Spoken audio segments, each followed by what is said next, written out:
వాటి ఇవ్వలేని దానివి నువ్వు కావన్న విషయం నాకు తెలియదా, నువ్వు ఇవ్వవా, నువ్వు ఇస్తావు అంటే లక్ష్మీదేవి ఇస్తే తప్పలేనివాడు కాడు స్వామి, లక్ష్మికి ఆధారభూతుడైన వాడు. కానీ నేను ఈ అప్పు తీర్చను, నేను అప్పు తీర్చకుండా వడ్డీ ఒక్కటే కడతాను, వడ్డీ ఒక్కటే కట్టి కలియుగంలో వెంకటాచల పర్వతం మీద నిలబడి ఉంటాను. అది కూడా కూర్చోను, పద్మాసనంలో కూర్చోవడం అటువంటివి ఏం చేయను. నేను పద్మపీఠం మీద నిలబెడతాను, నిలబడి చూస్తూ ఉంటాను వచ్చే వాళ్ళందరినీ. ఎందుకు చూస్తానో తెలుసా?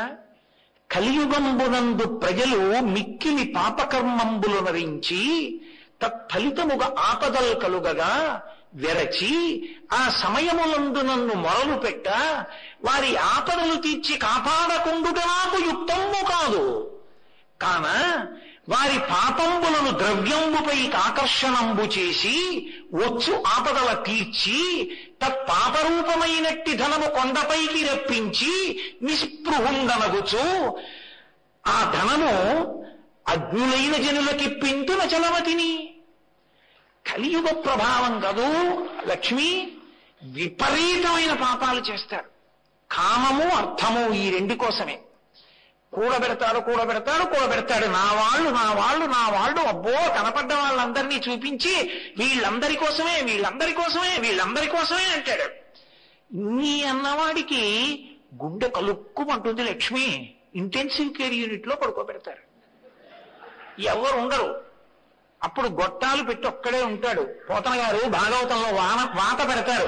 మకరితోడ పోరు మాతంగ విభుని ఒక్కరిని డించిపోవ కాళ్ళు రాక కోడి చూచుతుంటే కుంజరీయూధంబో మగలు తగులు కారు మగువులకును అంటారు.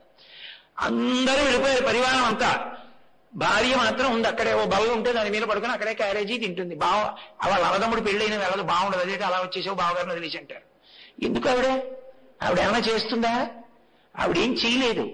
చేయలేకపోయినా ఎందుకు కూర్చుంటుందంటే మగలు తగులు కారే మగువులకును బ్రహ్మముడేశారు, వెళ్ళిపోకూడదు, అలా ఉండిపోతారు. భర్త కోసం భార్య, భార్య కోసం భర్త.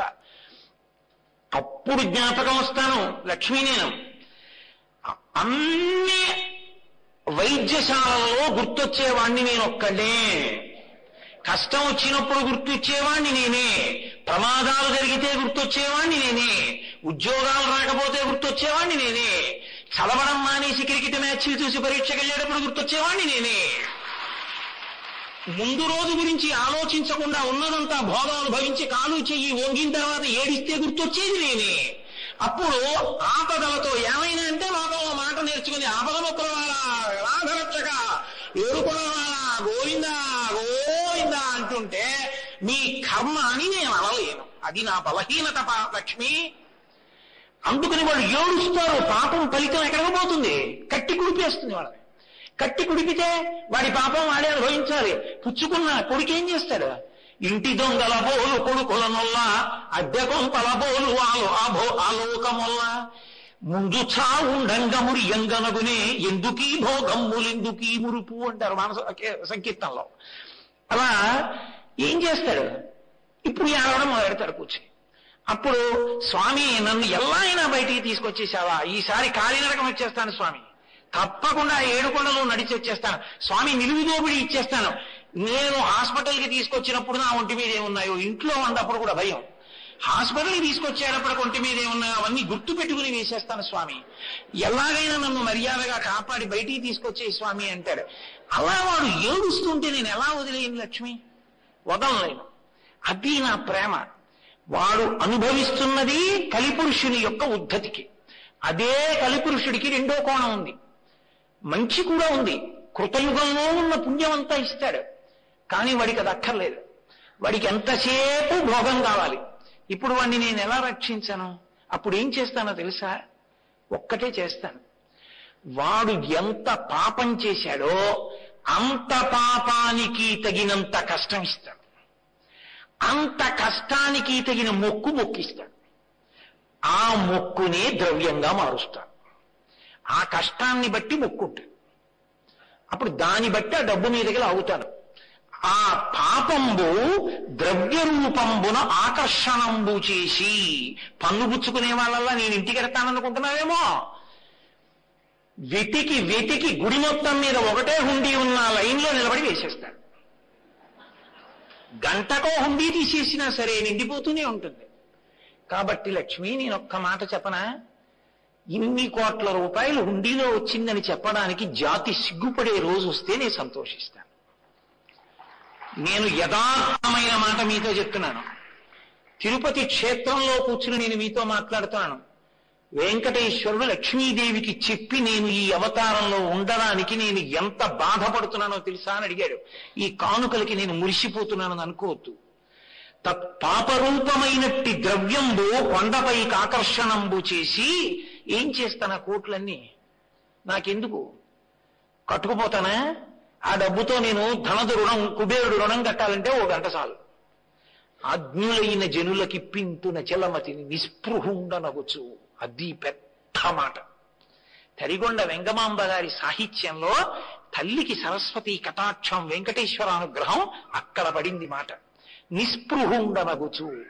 దానికి నేను సంతోషపడిపోతాను అనుకుంటున్నావేమో.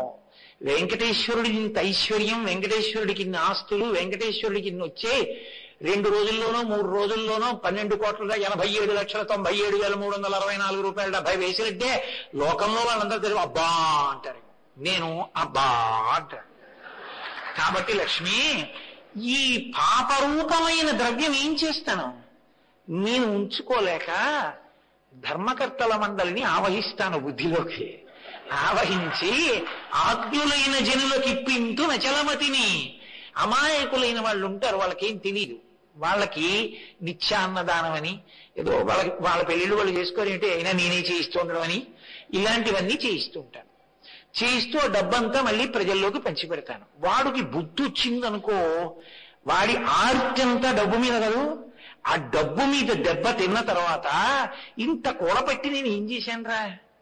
ఆయన్ని హాస్పిటల్లో పడుకుని ఒక్కసారంటే రక్షించాడు రా మహానుభావుడు. కలలోనంతం మెరుంగని మహాకష్టాత్ముడైనట్టి కష్టాత్ముడైనట్టి దుర్బలుడు ఆపత్సమయంబునం నిజపదాబ్జాతంబు ఉల్లంబునం తలపన్ అంతని వచ్చి ఆర్తిహరుడై తన్నైన ఇచ్చున్. ఇక సునిశ్చల భక్తి భావములను భజించు వారికిడడే సంపత్తి శేషోన్నతులు. అసలు ఈశ్వరుడు అన్నవాడొకడున్నాడని, వాడొక మాట చెప్పాడని, వాడు చెప్పినట్టు బ్రతుకుదామని స్పృహ లేకుండా భోగముల మీద అనురక్తితో తిరిగి తిరిగి తిరిగి తిరిగి ఎప్పుడో కష్టం వచ్చినప్పుడు, ఎప్పుడన్నా మీరు వెంకటాచలం వెళ్ళారా అండి అని అడిగారు అనుకోండి, వెంకటాచలమా అని, అది కూడా గోదావరి అనేవాళ్ళు ఉంటారు, గోదావరి అంటుంటారు. ఏమిటో తెలుగు భూమిలో గోదావరి ఎక్కడి నుంచి వచ్చింది? గోదావరి ఉంది కానీ గోదావరి ఎక్స్ప్రెస్ అనేవాళ్ళు 100కి 5 ఉంటారు. 95 మంది గోదావరి ఎక్స్ప్రెస్ లో వచ్చానంటే గోదావరి ఎక్కడి నుంచి వచ్చింది నీకు? అలా వెంకటాచలమా అండి అనేవాడే. అసలు వెంకటాచల క్షేత్రానికి వచ్చి వెంకటాచల క్షేత్రం అంతా పర్యటించి స్వామి కారుణ్యానికి పొంగిపోయి, స్వామి రాత్రి లేదు పగలు లేదు, ఇంత జనమా, ఇంతమంది తడి బట్టలతో నీకు అంగ ప్రదక్షిణాలా, ఇంతమంది తలనీలాలు ఇచ్చేసి నీ దగ్గరికి వచ్చి దర్శనమా, ఇంతమంది ముడుపులు తీసుకొచ్చి హుండీల్లో వేసేస్తున్నారా, ఎప్పుడు వింటున్నావయా ఈ కష్టాలన్నీ? కళ్ళందుకే ఇలా నామాలు పెట్టేసుకుని నిద్రాముద్రాం నిఖిల జగతి రక్షణే జాగరూకం అని దక్షిణాయనంలో పడుకున్నవాడు ఆంతరంగంలోకి చూసినట్టు వచ్చే వాళ్ళ మనస్సులు చూస్తాడు. వ్యాసుడు అందుకే ఓ మాట అన్నాడు, వెంకటాచల క్షేత్రంలో వెంకటేశ్వర స్వామి వారి ముఖమండలం బహుప్రసన్నంగా ఉంటుంది. ఒక్కొక్క రోజున ఎంతో సంతోషంగా ఉంటుంది. అర్థం ఏమిటో తెలుసా? కొండ మీదకి ఎవరో ధార్మికులు వచ్చారని గుర్తు. ధర్మమునందు విశేషమైన అనురక్తి ఉన్న వాళ్ళు కొండ మీదకి వచ్చారనుకోండి, ఆ రోజు మురిసిపోతాట, రే ఒక్కడు వచ్చాడరా, వాడు వచ్చాడమ్మా అని వెళ్ళి ఆ తల్లికి ఒకళ్ళమాతకి చెప్పుకుని, పద్మావతి వచ్చాడే బిడ్డడు, వాడు వచ్చాడే అని అలా రా రా రా రా అని మురిసిపోయేవాడిని చూస్తూ ఆనందపడిపోతాట. వాణ్ణి తన దగ్గరికి ఎలా తెచ్చుకోవాలో వాడికి తెలుసు. అంత అమాయకుడు ఏం కాదు, మహానుభావుడు, అంతటి ప్రేమైకమూర్తి, అంతటి కారుణ్యశీలి. ధర్మమునందు నిలబడితే ఎప్పుడో అన్ని తప్పులు చేసిన వాడు ఎక్కడో వైద్యశాలలో పడిపోయి ఉండిపోయి గోవిందా అని లోపల గొనిగితే ఇంతోటి పరమేశ్వరుడు ఈ ప్రపంచాన్నంతటినీ సృజించిన వాడికి వీడి తల మీద బొచ్చో లెక్క వీడి ఇస్తానంటే ఆ కష్టం తీర్చడానికి. వీడి తల మీద వెంట్రుకల కోసం తీర్చలేదు. వాడు పిలిస్తే పలకపోతే ఏడుస్తాడు, నేనున్నానని ఉపయోగం ఏమిటని తీర్చాడు. అది వెంకటేశ్వర మహాత్మ్యంలో పెద్ద మలుపు అక్కడుంది. ఇక అంతటి కారుణ్యమూర్తిగా రాలా. అధర్మాత్ముడైన వాడిని చీల్చి చెండేశాడంటే. గోపరాజు గారు దశరథీ శతకంలో అంటాడు, బండన భీముడు అత్తజన బంధవుడు ఉజ్వల బాణతోడ కోదండ కళాప్రచండ భుజగాండవ కీర్తికి రామమూర్తికి రెండవ సాటి దైవిమిక లేదను చెంగడ కట్టి భేరికా దండడండ దంబుల జండము నిండ మత్త వేదండము నిక్కి చాటదను దశరథీ కరుణాపయోనిధి అంటాడు. అధర్మమునందు నిలబడినటువంటి రాక్షసుల్ని 14,000 మందిని కూల్చేశాడంతే గంట పైచిలుకు సమయంలో. అదే ఇక్కడైతే అరే ఎంత పాడైపోతున్నారా, ఎంత పాడైపోతున్నారా అని ఏడుస్తాడు.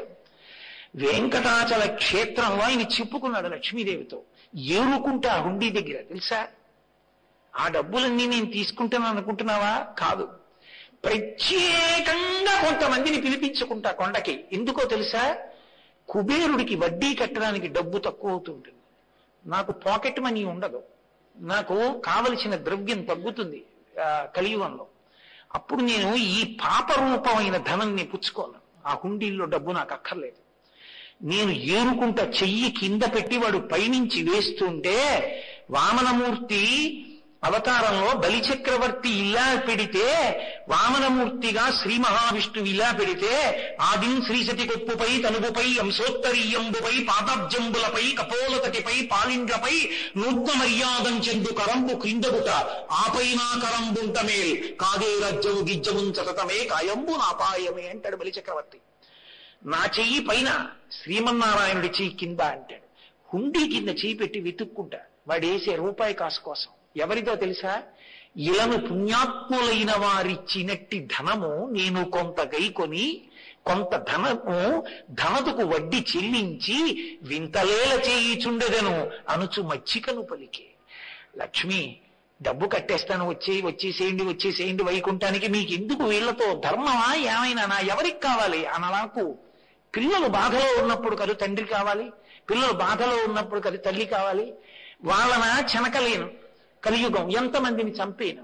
ఇప్పటికే నేను చేసిన ప్రతిజ్ఞ కోసం పరమశివుడు శంకరాచార్యులు వారిగా వచ్చాడు, పెట్టాడు పీఠాలు, వచ్చాడు. మళ్ళీ ఆ శంకర భగవత్పాదులే వచ్చారు పరమాచార్య స్వామిగా, ఈ భూమి మీద నడిచి ధర్మాన్ని ప్రచారం చేశారు. నిలబడుతుంది లక్ష్మి, ధర్మం నిలబడదన్న మాట అనకు, అనురక్తి ప్రజలలో ఉంటుంది. ఎందుకంటే ఇది జీవగడ్డ. మన ఇల్లే అయినా ఫ్లాట్కి స్లాబ్ వేసినప్పుడు అంతా మందే. నేనే 2 గోడలు పెట్టి ఇది బాత్రూమ్ అన్నాను, అది బాత్రూమ్ అని నేను నిర్ణయం చేశాక ఇంకెప్పుడు నేను అందులో భోజనం చేయను. ఇది నా భోజనశాల అని నేను నిర్ణయించుకున్న తర్వాత అందులో స్నానం చేయను. పరమేశ్వరుడే ఈ భూమండలాన్నంతటినీ సృజించిన ఒక్క భరతఖండాన్ని మాత్రం కర్మభూమిగా నిర్ణయం చేశాడు. ఇది కర్మభూమి, ఇది వేదభూమి, ఇది యజ్ఞభూమి, ఇది పాడవదు లక్ష్మి.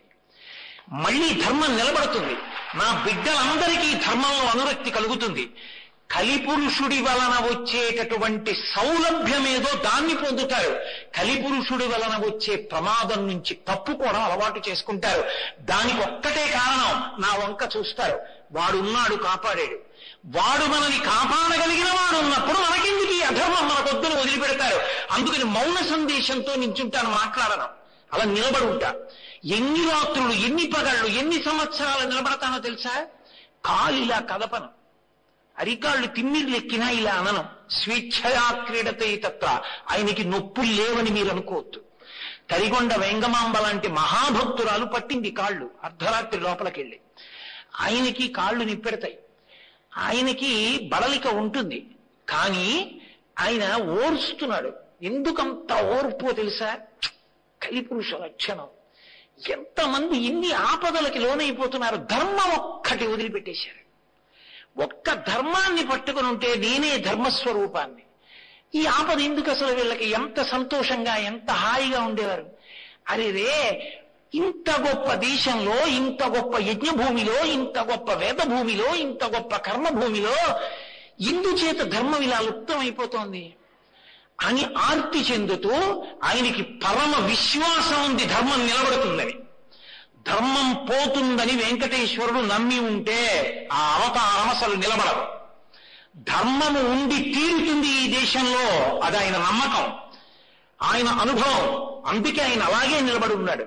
అంత కారుణ్యమూర్తి నించున్నాడు. ఎక్కడ మీరు ఎక్కడ ఎక్కడ ఎక్కడ ఉండి మనసులో గొనగండి వెంకటేశ్వరుడు గురించి, మిమ్మల్ని అనుగ్రహిస్తాడు.